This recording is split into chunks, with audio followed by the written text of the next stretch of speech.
Hello, today I'll be giving a speech on why I think biological men should not be allowed to compete in women's sports. The debate over whether women's sports should include biological men has caused a great controversy and should be taken very seriously. Some believe that biological men have the right to be involved with women's sports. I, myself, and many others believe that biological men do not belong in women's sports for many different reasons, some including the opportunities that they take away from women, the competitive disadvantage that women have when competing against men, and putting women's health at risk while competing. History of the issue. This issue of men competing in women's sports has been around far longer than it's been talked about. Gender fraud was prevalent in the 1930s when men wanted to compete in women's sports for the sole purpose of being able to win. And in 2004, the Olympics announced that they would be allowing transgender athletes to compete. And in 2010, the NCAA also allowed transgender athletes to compete. So the first problem that I have is opportunities. Women are losing. CBS has reported that 3 female athletes have filed for a federal discrimination after losing out on scholarships due to men and transgender athletes taking their spots. Women have fought long and hard to be given the equal athletic opportunities as men, and it's unfair that men are taking those opportunities away from them. The legal counsel for Alliance Defense Freedom, Christina Holcomb, said we shouldn't force women to be spectators in their own sport. Quote. The first person that I would like to talk about is Lia Thomas.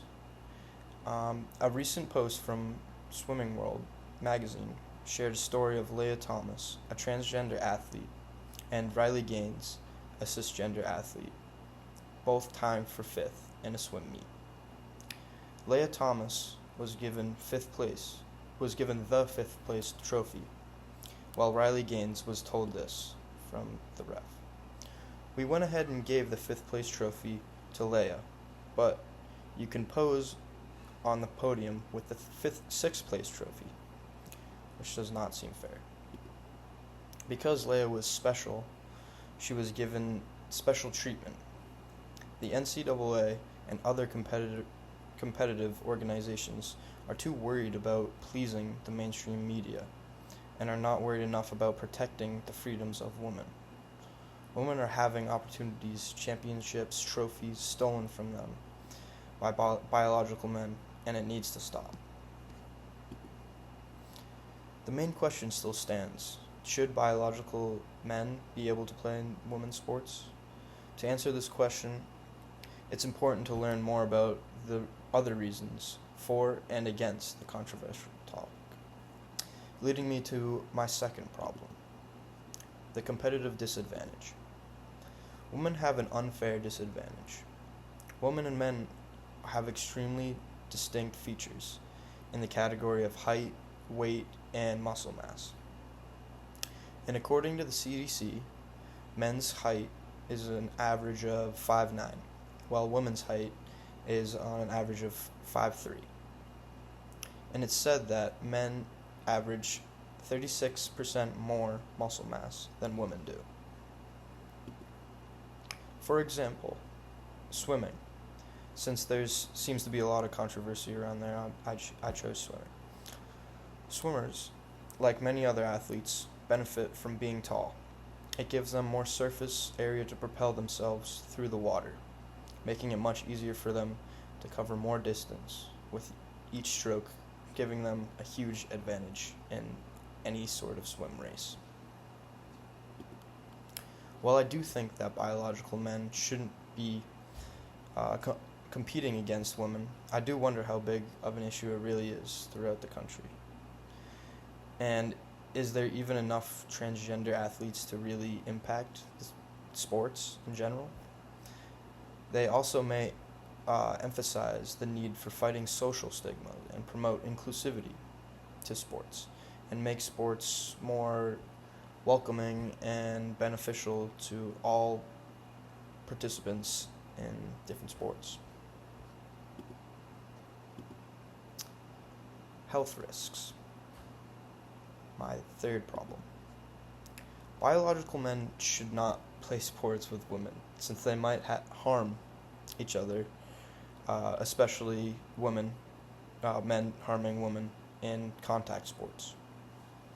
I think it's a big issue because female athletes have suffered many injuries competing alongside transgender competitors in the past. One being North Carolina volleyball player Peyton McNabb, who suffered an injury after a transgender male identified player spiked the ball at her head extremely hard, giving her a concussion, and she started bleeding from the head. Another person was a 6 foot tall biological male player with facial hair playing for the all girls academy basketball team, injured multiple players and eventually forced the other team to forfeit because it was getting so out of hand.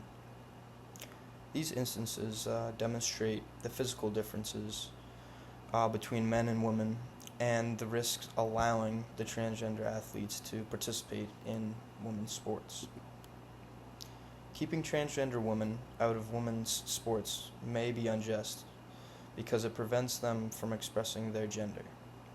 That's one thing that I have been thinking about also. Sports injuries and injuries don't simply occur just when transgender men and women are going against their opposing gender. Overall, there are many instances where transgender women have injured biological women in ways that they wouldn't usually happen. In conclusion, the fact that biological men can play sports for women is a huge injustice that can't be denied. It takes away chances that women have worked hard for, puts their safety at risk, and goes against the principles of fairness, equality, and everything else in sports. We need to stand up against the unfairness and make sure that everyone has the same chances in women's sports. Thank you.